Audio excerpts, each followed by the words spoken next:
pagi Bu, ada yang bisa saya bantu?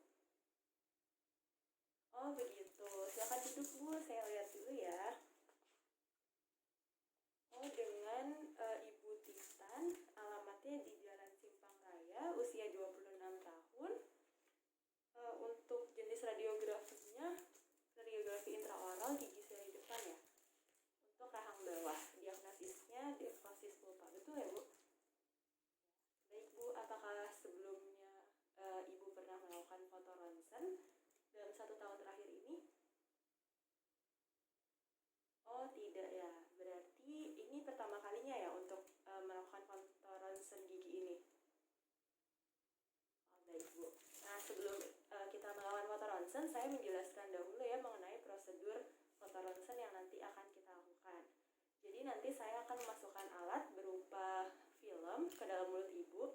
Nanti film tersebut harus ditaruh pada alat yang itu holder, yang nantinya harus Ibu gigit. Mungkin nanti akan sedikit tidak nyaman Bu, tapi pada saat memfoto nanti Ibu tidak boleh bergerak sampai nanti penyimpanan selesai. Prosesnya tidak akan lama, jadi ditahan sebentar ya Bu, karena saya harus menempelkan alatnya pada posisi yang benar. Jika tidak benar, maka harus diulangi kembali. Nah, ya untuk efek sampingnya mungkin akan terasa tidak nyaman di dalam mulut. Namun hal tersebut tidak akan berlangsung lama. Ibu mungkin akan merasa mual, pusing, atau gatal, tetapi hal ini sangat jarang terjadi pada pemeriksaan radiologi ini karena dosis sinar X yang diberikan itu pada dosis yang rendah. Nah, mungkin nanti Ibu akan merasakan mulutnya terasa kering setelah dilakukan foto ronsen ini. Kami juga menyarankan Ibu untuk menerapkan pola hidup sehat seperti banyak makan sayur, buah, dan juga antioksidan tinggi untuk melindungi diri dari komplikasi. Apakah masih ada yang ingin Ibu tanyakan lagi terkait tindakan foto ronsen yang akan dilakukan? Baik Bu, kalau begitu setelah ini kita akan melakukan foto ronsen. Nah sebelumnya apabila Ibu menggunakan gigi tiruan lepasan atau ada behel lepasan, kacamata, anting, atau benda logam lainnya, boleh dilepas dahulu ya Bu.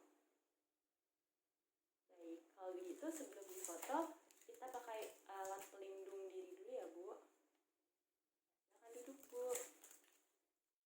Sebelum dilakukan foto ronsen, maka lakukan tindakan asepsis.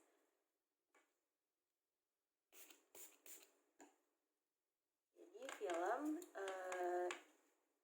dilap dengan tisu disinfektan dengan gerakan satu arah.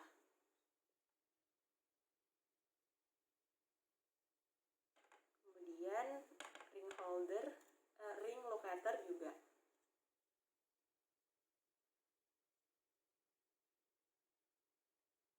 Dengan gerakan satu arah. Kemudian memilih holder sesuaikan dengan kebutuhan pasien. Pada kasus ini untuk gigi 42 yaitu gigi anterior pada rahang bawah. Kemudian pasangkan ring locator pada holder dengan posisi di tengah holder. Nah, setelah itu pasangkan film pada holder dengan posisi bagian putih menghadap sinar X-ray dan dotnya berada pada bidang oklusa. Sebelum dilakukan foto ronsen, melakukan persiapan pasien yaitu memasangkan apron kepada pasien, kemudian menginstruksikan untuk kepala dan juga badan pasien bersandar pada kursi.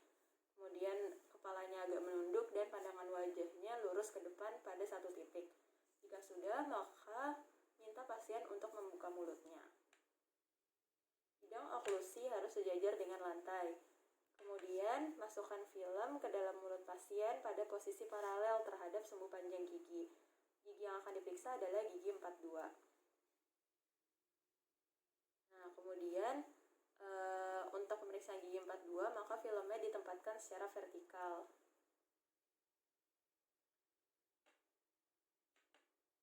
Kemudian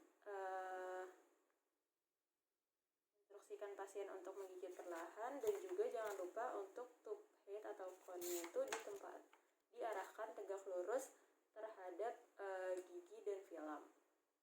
Jika sudah, maka bisa dilakukan exposure.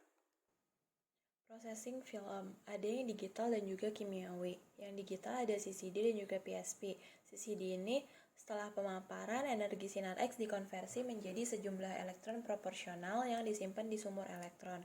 Kemudian ditransfer secara berurutan ke amplifier readout. Sinyal analog ini diubah menjadi sinyal dan juga gambaran radiografi akan segera terlihat pada monitor komputer. Selanjutnya PSP, exposure itu membuka raptor luar memasukkan film ke dalam scanner laser. Kemudian sinar laser akan memindai plate dan elektron yang tersimpan dilepaskan sebagai cahaya yang tampak yang dihitung. Sinyal analog ini diubah menjadi gambar digital yang terlihat pada monitor komputer. Diperlukan sekitar 20 detik hingga beberapa menit hingga gambarnya muncul di komputer. Selanjutnya kimiawi. Kimiawi ada yang manual dan juga otomatis. Yang manual bisa menggunakan metode visual atau temperatur, yaitu menggunakan kamar gelap. Dengan persiapannya adalah perhatikan pencahayaan, tempat proses pencucian, termometer, waktu, dan juga rak pengering. Nah, perlu diperhatikan ada dua larutan, yaitu ada developer dan juga fixer. Yang developer itu untuk mengendapkan perak halida pada emulsi film yang telah disinari oleh sinar X sehingga nanti akan berwarna hitam yang disebut radiolusen. Kemudian fixer itu untuk melarutkan kristal yang tidak tembus oleh sinar X sehingga film menjadi bersih dari larutan emulsi perak halida dan sisa-sisa larutan developer lainnya yang nanti akan menghasilkan gambaran radio opak. Kemudian proses pengolahannya adalah yang pertama, film dicelupkan Film dicelupkan 5 menit ke dalam developer pada 20 derajat Celcius. Kemudian film dicuci di air mengalir selama 30 detik. Lalu film dicelupkan di larutan fixer selama 4 menit.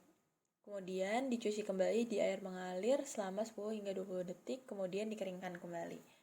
Nah, selanjutnya bisa juga dengan self processing atau tanpa kamar gelap. Tidak memerlukan kamar gelap dapat mengefektifkan waktu.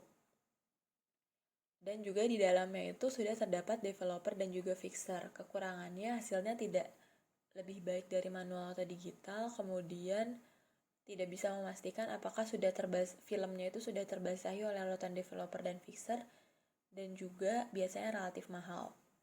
Kemudian yang kedua ada yang automatic. Yang automatic ini dapat menghemat waktu. Dry film yang diproduksinya 5 menit, biasanya tidak memerlukan kamar gelap. Kemudian biasanya equipmentnya itu relatif mahal. Lalu chemicalnya dapat diisi ulang secara otomatis dengan mesin, dan mesinnya itu kecil, tidak dapat memproses film ekstraoral yang besar.